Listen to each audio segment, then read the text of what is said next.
Yeah, thank you for having me. Hi, friends. All right, so today we're gonna cook pasta, penne pasta with spinach, parsley, a little bit of dill, pesto. And I just decided to pick things that were going bad in my fridge and things I had in the pantry and excessive amounts of. So I just went ahead and chose pesto. It's something really simple. It's perfect for a day like today because it's beautiful. It's sunny out. So we tend to like want to eat a little lighter when the sun's out shining, just so we don't feel so heavy. So yeah, I'm excited to share this recipe with you.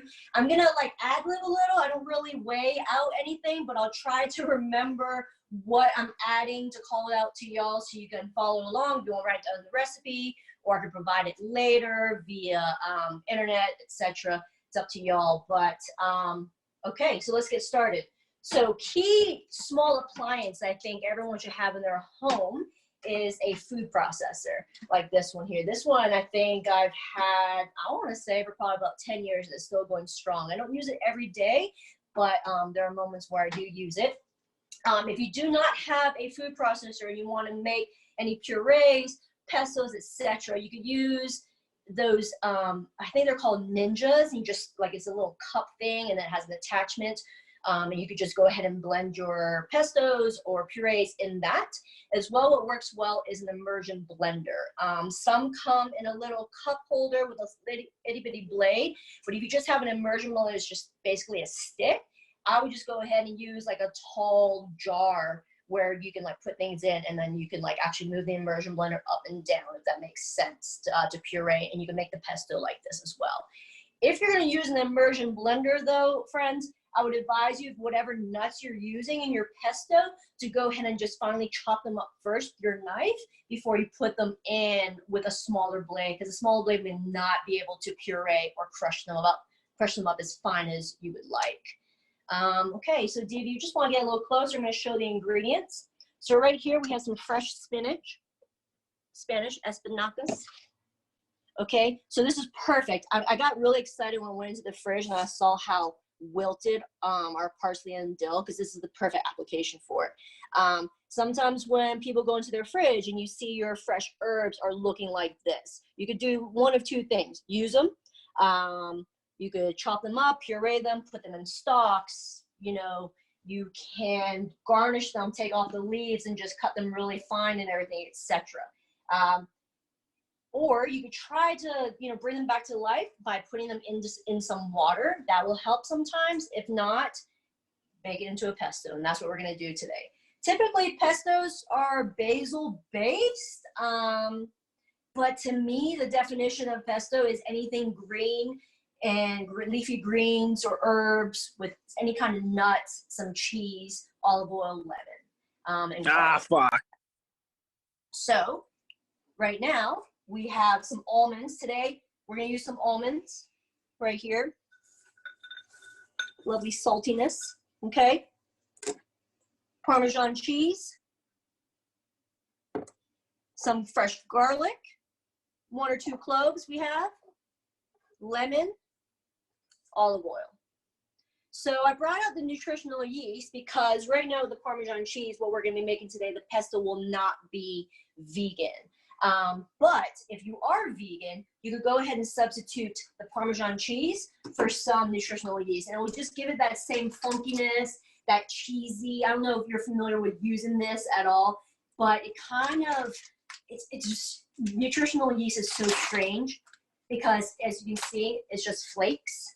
Okay, and it's just basically dead yeast. Yeah, it's dead yeast that's flaky, and it smells so funky and cheesy. It's quite ridiculous. I wish you all can like kind of smell it. It's cool. So if you are vegan, friends, go ahead and substitute the Parmesan cheese for nutritional yeast. As well, today we're using penne pasta. I'm gluten-free, so I went ahead and bought some gluten-free pasta. If you're not gluten-free, go ahead and use the regular stuff. But yeah, you want to go ahead and cook your noodles al dente. And what that pretty much means is you're going to cook your pasta to the point where when you test it out of the water, it still has a bite to it. It's not mushy. It still holds its shape when you squeeze it. And I typically go, if you want to follow the directions on the box, it may say anywhere from 10 to 12 minutes. I tend to pull back about a minute and two minutes from what the box requires. Because sometimes if I'm cooking pasta and I reheat it with a bolognese sauce, with pesto in a pan, once the pasta hits the heat, friends, it's still going to continue to cook. And, you know, no one really likes mushy pasta. So just keep in mind, whatever the directions on the box tell you, I would pull back about a minute, minute and a half. And the key to cooking pasta or any kind of noodle, you have to heavily salt your pasta water. I typically put, you know, for maybe 6 quarts of water, I would use about 2 full tablespoons of salt, and that's kosher salt.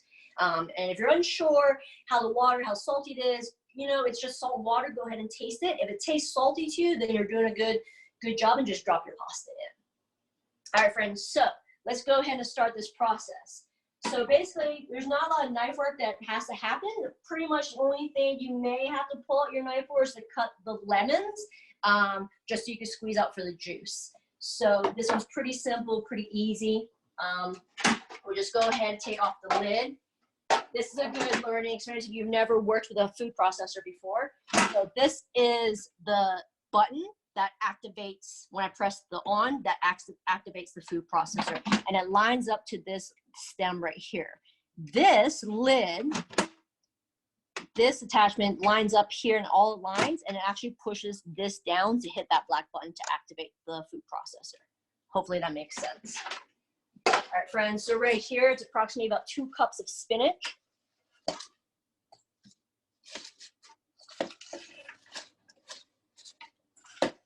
And, you know, just, you don't have to worry about, you know, being too delicate with it because it's all gonna be pureed up. Fresh dill, wish you could smell it, it's delicious. I tend to keep some of the stem. You don't have to. The stems still have flavor in it, so why not use it? So you don't have to sit here and waste your time trying to pick every leaf off. So just take some of the stem. See all this goodness that you think that you can't use because it looks like that? You know what? We're gonna put it in the puree because we can. All right, parsley, friends. So this was probably about equivalent to a tablespoon of dill. Dill's pretty overpowering, so I want just the essence of it. I don't want it to overpower the whole pesto. And we have parsley. Same thing, use some of the stems.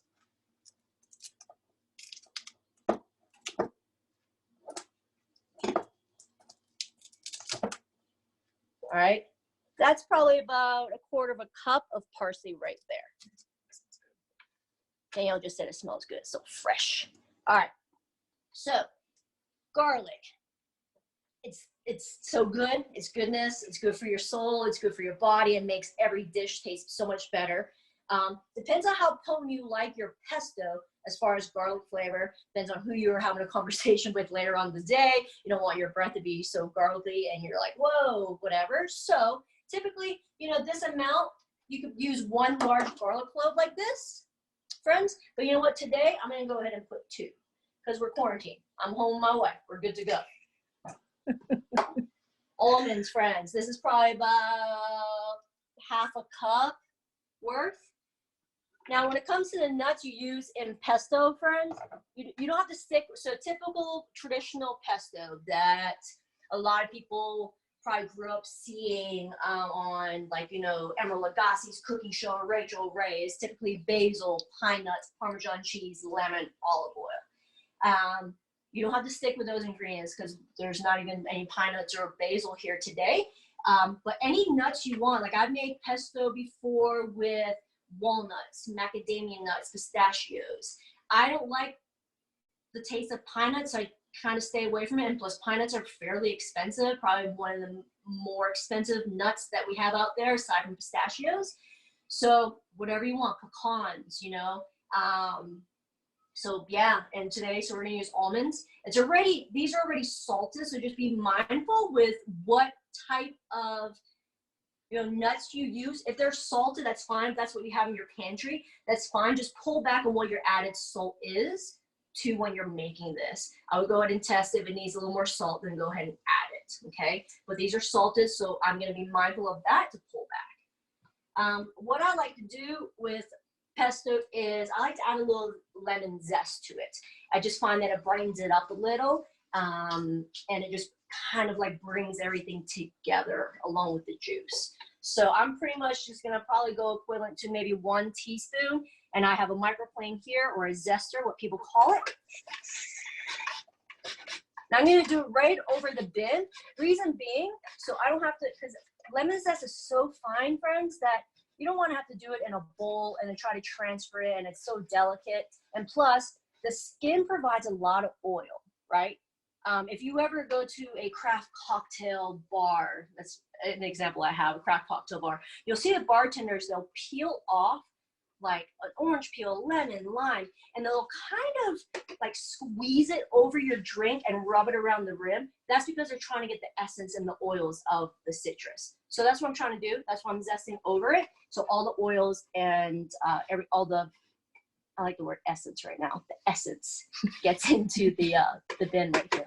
I'm just juicing up this lemon, and I'm kind of like juicing it over my hand to kind of get all the seeds. Pulp in here is good, you know, adds a little more flavor. I did wash my hands before this, friends. All right, let me wash my hands right now. So right now we have spinach, parsley, dill, almonds, lemon juice, lemon zest. Ford wants to know what kind of kicks you're wearing today now. Right here, blue and blue gazelles, fresh, fresh. All right, Parmesan cheese, friends. Okay, so you can use any cheese you want. It's probably best to get, I would stick with Parmesan, to be quite honest with you, or a hard aged cheese like a Asiago or a Manchego, something. That's Katie. Oh, Katie DeCurtis. What cheese do you think we should use for pesto?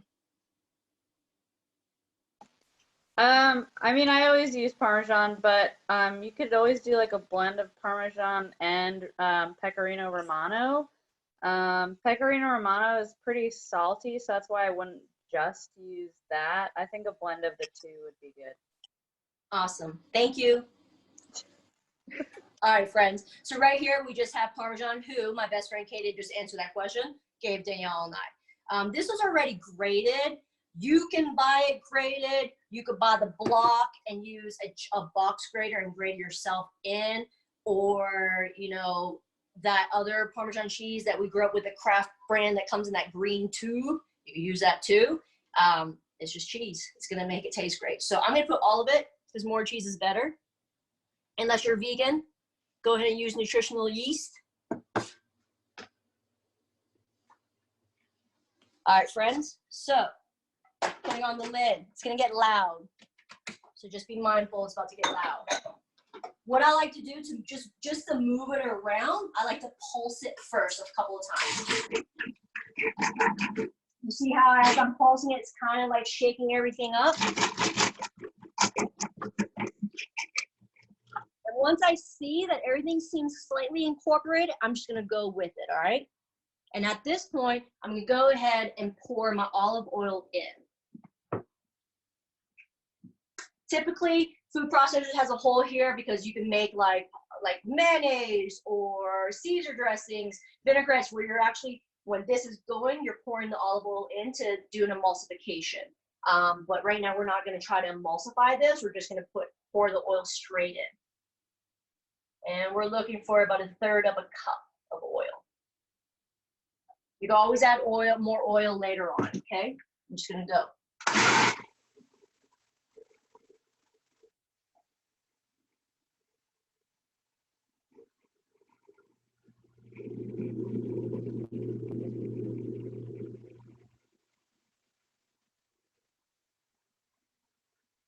All right, friends, I'm gonna stop it here.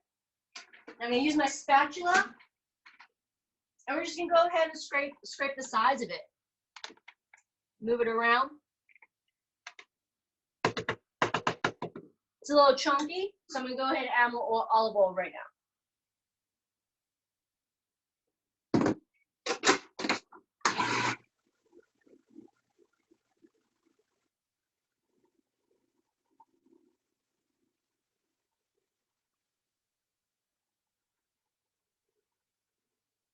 So that's looking good. It's preference really how you thick you want your pesto. Some people like it more saucy, like where it's a little thinner. I tend to like my pesto a little thicker, but the trick is sometimes I like to add a little bit of water and not rely on oil.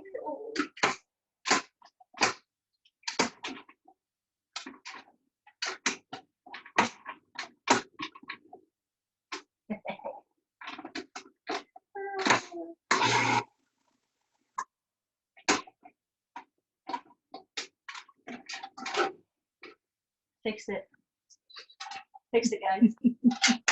All right, so I'm gonna add just a little bit of water to this just to loosen up just a touch. I would say that's about a tablespoon, okay?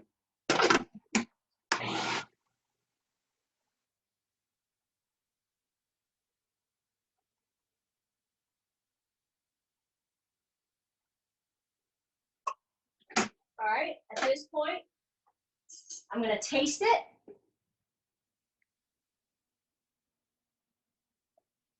I think it's great. As you can see, it's really nice and thick. That's how I like it. If you want it a little looser, add more water to it, and it'll thin it out a little. At this point, do we have any questions? No? All right, cool. So what I did earlier was I pre-cooked the pasta, but I'm going to show you this trick like as if you were making the pasta. It's coming straight out of the water, and you're like tossing your pasta with the pesto, okay? So I'm just going to dump what I have just quickly into my boiling water.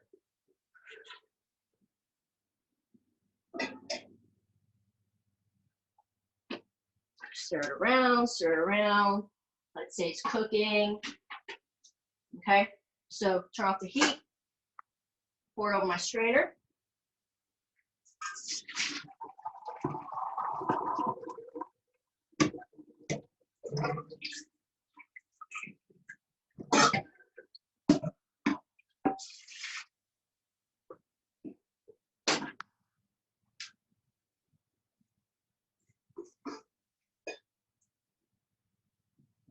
So the reason why I did that is when you're making pestos or alfredos or anything with pasta, I kind of like to keep some of the pasta, the cooking liquid, because it becomes starchy and just adds a little depth to the pasta, and it helps the sausage coat it a bit better.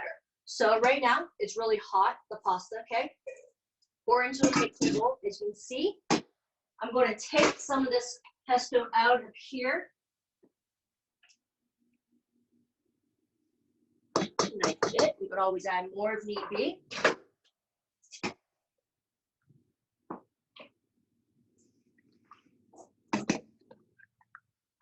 So I'm just coating it, just mixing it all together, friends. Okay. At this point, I can see it needs a little more. It needs to loosen up just a touch. So I'm gonna add some of this pasta water to it.